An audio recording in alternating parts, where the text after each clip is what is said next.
അങ്ങനെ കുറേ നാൾക്ക് ശേഷം ഈ ഒരു സെപ്റ്റംബർ മാസം നല്ല രീതിയിൽ ഒരു ബുള്ളിഷായിട്ട് തന്നെയാണ് എൻ്റെ ആയത്. ഓൾറെഡി ഇപ്പം അടുത്തൊരു മാസം തുടങ്ങി, ഒക്ടോബർ തുടങ്ങിയപ്പോൾ തന്നെ ക്രാഷായി.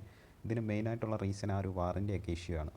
അപ്പോൾ ബിറ്റ് കോയിൻ നമ്മൾ വിചാരിച്ചു ഇനിയിപ്പം ഡംപ് ആവില്ലെന്ന്. പക്ഷേ ഈ ഒരു സപ്പോർട്ട് ഇപ്പോൾ 60,159 എന്നൊരു പ്രൈസ് റേഞ്ചിലേക്ക് ബിറ്റ് കോയിൻ സഡനായിട്ട് ക്രാഷായി. നിങ്ങൾ നോക്കിയാൽ അറിയാം ചാർട്ട്. ഇപ്പോൾ 4 മണിക്കൂറത്തെ ചാർട്ട് നോക്കിയാൽ അറിയാം 60,159 ഈ ഒരു ഏരിയ എന്ന് വെച്ചാൽ നല്ല രീതിയിൽ ഒരു സപ്പോർട്ടുള്ള ഏരിയയാണ്.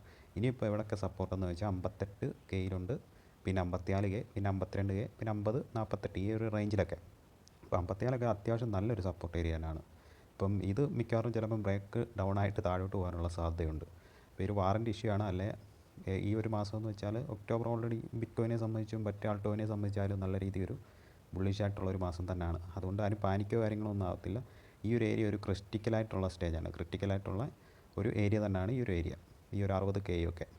അപ്പോൾ എന്തൊക്കെയാലും നമുക്ക് മാർക്കറ്റിനെ നോക്കാം, എന്തൊക്കെയാലും എങ്ങോട്ട് പോകുന്നത്. എന്തൊക്കെയാലും ഞാനെപ്പോഴും ഹോപ്പ്ഫുള്ളായിട്ട് ബുള്ളിഷായിട്ടാണ് ഞാനെപ്പോഴും വിചാരിക്കുന്നത്. അപ്പോൾ ഈ ഒരു മാസം എന്തൊക്കെയാലും ബുള്ളിഷാണ്. അതുകൊണ്ട് തന്നെ ആൾട്ടോയിനെല്ലാം നല്ല രീതിയിൽ തന്നെ ഡംപുമായിട്ടുണ്ട്. അപ്പോൾ എന്തൊക്കെയാലും ആരും പാനിക്കൊന്നും ആവണ്ട. നിങ്ങൾക്ക് ഡിപ്പിലൊക്കെ കിട്ടുന്ന അവസരങ്ങൾ മാക്സിമം ഉപയോഗിക്കുക. എന്ന് പറഞ്ഞ് ഈ ഒരു പൊട്ട കോയിനുകളൊന്നും ബൈ ചെയ്യരുത്. അപ്പോൾ നല്ല ഫ്യൂച്ചറുള്ള സാധനങ്ങൾ ബൈ ചെയ്യുക.